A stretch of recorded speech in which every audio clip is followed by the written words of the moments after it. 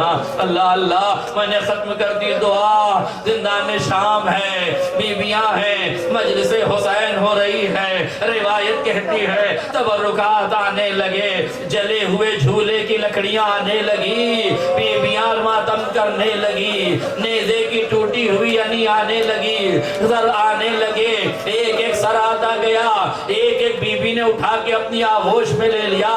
روایت کہتی دو ننھے ننھے سر آئے جس کا کوئی لینے والا نہ تھا۔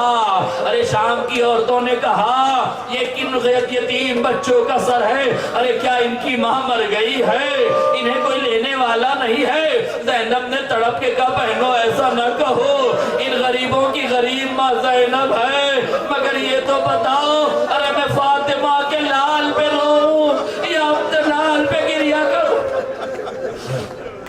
لوگ درو روایت کو بس آخری فقرہ سن لو۔ روایت کہتی ہے ایک مرتبہ عباس کا سر آیا، حضرت عباس کا سر جیسے ہی ملا نا جناب ام کلثوم نے اپنی آغوش میں لے لیا۔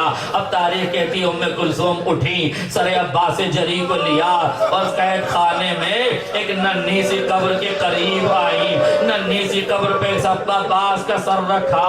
ارے کسی بیوی نے پوچھ لیا بیوی یہ قبر کس کی ہے، یہ سر کس کا ہے، یہ بیوی کون ہے؟ کہا یہ ام کلثوم ہے۔ ارے ان کی جانب سے فدیہ ہوئے تھے عباس۔ کہا یہ قبر کس کی ہے؟ کہا یہ 4 برس کی سکینہ کی قبر ہے۔ ارے کہا اس قبر پہ سر کیوں رکھا گیا؟ کہا عباس سے ملنے کی سکینہ کو بڑی تمنا تھی۔ روایت کہتی ہے جیسے ہی قبر سکینہ کے تعویذ پر عباس کا سر رکھا گیا، ارے قبر کو زلزلہ آیا۔ جب نہیں سکینہ تڑپ کے کہہ رہی ہو اے امو شمر نے تماچے مارے، اے چچا مجھے پیاسا دیار با دیار پھرایا گیا، اے امو میرے کانوں سے گوشوارے چھانے انا للہ و انا الیہ راجعون ردن بقضائه وتطبیق وَقِيَالَ الَّذِينَ ظَلَمُوا يَغْفِرُ مِنْ ربنا تقبل دعاء إنك أنت السميع العليم يا رب الحسين بحق الحسين اشف صدر الحسين بظهور الحجة۔ کریم پروردگار ہونے والی آوازوں پر رحمتیں نازل فرما، ان آنسوؤں کو رمال حضرت زہرا میں جگہیں عنایت فرما۔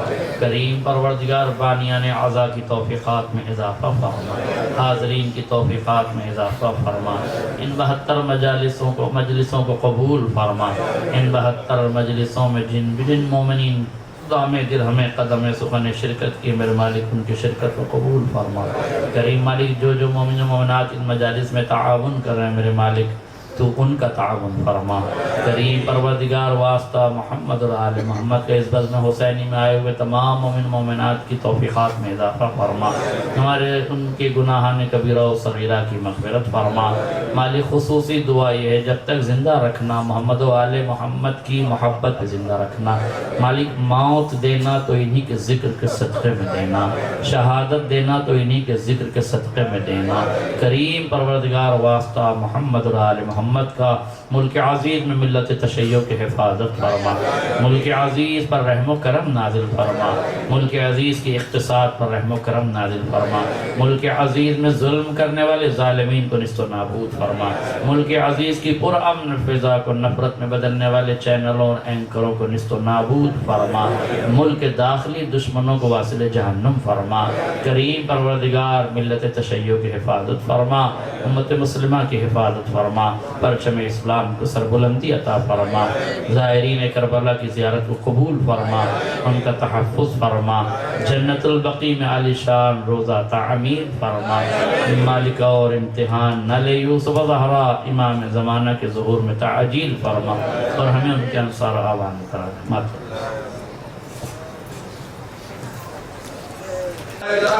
حسین وویلا حسین وویلا حسین وویلا حسین وویلا حسین وویلا حسین وویلا حسین آگے دے حسین وویلا ویلا حسین ویلا حسینم ویلا حسین ویلا حسینم ویلا حسین ویلا حسینم ویلا حسین ویلا حسینم ویلا حسین ویلا حسینم ویلا حسین مدینے میں اکیلی کس طرح رہ پائے گی سغرا مدینے میں اکیلی کس طرح رہ پائے گی سغرا مدینے میں اکیلی کس طرح رہ پائے گی سغرا مدینے میں اکیلی کس طرح رہ پائے گی سغرا مدینے میں اکیلی کس طرح رہ پائے گی سغرا مدینے میں اکیلی کس طرح رہ پائے گی سغرا مدینے میں اکیلی کس طرح رہ پائے گی سغرا مدینے میں اکیلی کس طرح رہ پائے گی سغرا کہا سغرا نے بابا سے بہت گھبرائے گی سغرا مدینے میں اکیلی کس طرح رہ پائے گی سغرا مدینے میں اکیلی کس طرح رہ پائے گی سغرا پڑے گا جب قحط تیری جدائی کا غم دل پر پڑے گا جب قحط تیری جدائی کا غم دل پر پڑے گا جب قحط تیری جدائی کا غم دل پر پڑے گا جب قحط تیری جدائی کا غم دل پر لہو کے آنکھ سے آنسو بہت ٹپکائے گی سغرا مدینے سے اکیلی کس طرح رہ پائے گی سغرا مدینے میں اکیلی کس طرح رہ پائے گی سغرا مدینے میں اکیلی کس طرح رہ پائے گی سغرا مدینے میں اکیلی کس طرح رہ پائے گی سغرا بلاؤ گے اگر بابا مجھے پردیش میں جا کر بلاؤ گے اگر بابا مجھے پردیش میں جا کر بلاؤ گے اگر بابا مجھے پردیش میں جا کر بلاؤ گے اگر بابا مجھے پردیش میں جا کر تو سر اپنا در و دیوار سے ٹکرائے گی سغرا مدینے میں اکیلی کس طرح رہ پائے گی سغرا مدینے میں اکیلی کس طرح رہ پائے گی سغرا سنا ہے ساتھ میں اصغر بھی تیرے جا رہے بابا سنا ہے ساتھ میں اصغر بھی تیرے جا رہے بابا سنا ہے ساتھ میں اصغر بھی تیرے جا رہے بابا سنا ہے ساتھ میں اصغر بھی تیرے جا رہے بابا دل خستہ کو اپنے کس طرح بہلائے گی سغرا مدینے میں اکیلی کس طرح رہ پائے گی سغرا مدینے میں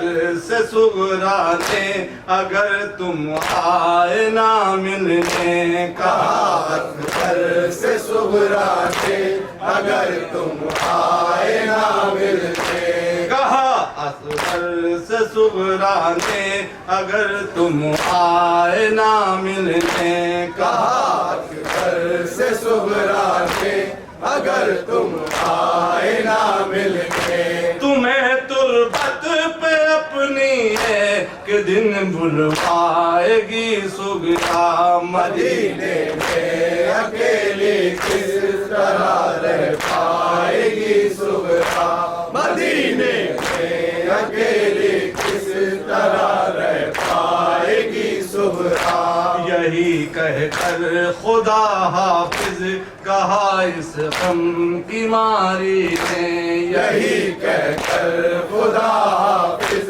کہا اس غم کی ماری نے، یہی کہہ کر خدا حافظ کہا اس غم کی ماری نے، یہی کہہ کر خدا حافظ کہا اس غم کی ماری نے، تمہارے خواب میں راتوں کو اکثر آئے گی صغرا، مدینے میں عزیز کس طرح رہ پائے گی صغرا، مدینے میں اکیلی کس طرح رہ پائے گی صغرا، کہا سرور سے زینب نے اسے بھی ساتھ میں لے لو، کہا سرور سے زینب نے اسے بھی ساتھ میں لے لو، کہا سرور سے زینب نے اسے بھی ساتھ میں لے لو، کہا سرور سے زینب نے اسے بھی ساتھ میں لے لو، سکینہ اور اصغر کے بنا مر جائے گی صغرا، مدینے میں اکیلی کس طرح رہ پائے گی صغرا، مدینے میں اکیلی کس طرح رہ پائے گی صغرا، کہا سرور نے زینب سے بہت بیمار ہے صغرا، کہا سرور نے زینب سے بہت بیمار ہے صغرا، کہا سرور نے زینب سے بہت بیمار ہے صغرا، کہا سرور نے زینب سے بہت بیمار ہے صغرا، سفر یہ موت کا ہرگز نہیں کر پائے گی صغرا، مدینے میں اکیلی کس طرح رہ پائے گی صغرا، مدینے میں اکیلی کس طرح رہ پائے گی صغرا، لگے گا تیر اصغر کے گلے پر 3 پھل والا، لگے گا تیر اصغر کے گلے پر 3 پھل والا، لگے گا تیر اصغر کے گلے پر 3 پھل والا، لگے گا تیر اصغر کے گلے پر 3 پھل والا، غم اصغر میں رو کے دل میرا تڑپائے گی صغرا، مدینے میں اکیلی کس طرح رہ پائے گی صغرا، مدینے میں اکیلی کس طرح رہ پائے گی صغرا، علی اکبر کے سینے میں لگے گی ظلم کی برچی، علی اکبر کے سینے میں لگے گی ظلم کی برچی، علی اکبر کے سینے میں لگے گی ظلم کی برچی، علی اکبر کے سینے میں لگے گی ظلم کی برچی، یہ منظر دیکھ کر آسور کو چلائے گی صغرا، مدینے میں اکیلی کس طرح رہ پائے گی صغرا، مدینے میں اکیلی کس طرح رہ پائے گی صغرا، کہا شبیر زہرا ہے میری بیٹی کہا شبیر نے ہم شکل زہرا ہے میری بیٹی کہا شبیر نے ہم شکل زہرا ہے میری بیٹی کہا شبیر نے ہم شکل زہرا ہے میری بیٹی میرے مرنے پہ میری قبر پر بس آئے گی سغرا مدینے میں اکیلی کس طرح رہ پائے گی سغرا مدینے میں اکیلی کس طرح رہ پائے گی سغرا رہائی پا کے جب زندان سے بیمار لوٹے گا رہائی پا کے جب زندان سے بیمار لوٹے گا رہائی پا کے جب زندان سے بیمار لوٹے گا رہائی پا کے جب زندان سے بیمار لوٹے گا مدینے میں میرا غم ہر طرف پھیلائے گی سغرا مدینے میں اکیلی کس طرح رہ پائے گی سغرا مدینے میں اکیلی کس طرح رہ پائے گی سغرا یہی کہہ کر قلم کو رکھ دیا جس نے کاغذ پر یہی کہہ کر قلم کو رکھ دیا جس نے کاغذ پر یہی کہہ کر قلم کو رکھ دیا جس نے کاغذ پر یہی کہہ کر قلم کو رکھ دیا جس نے کاغذ پر عزاداروں کو تیری داستان رلوائے گی سغرا مدینے میں اکیلی کس طرح رہ پائے گی سغرا مدینے میں اکیلی کس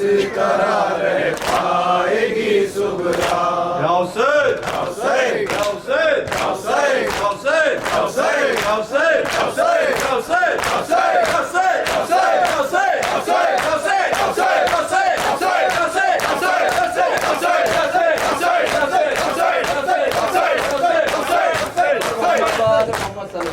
اللهم صل على محمد وآل محمد.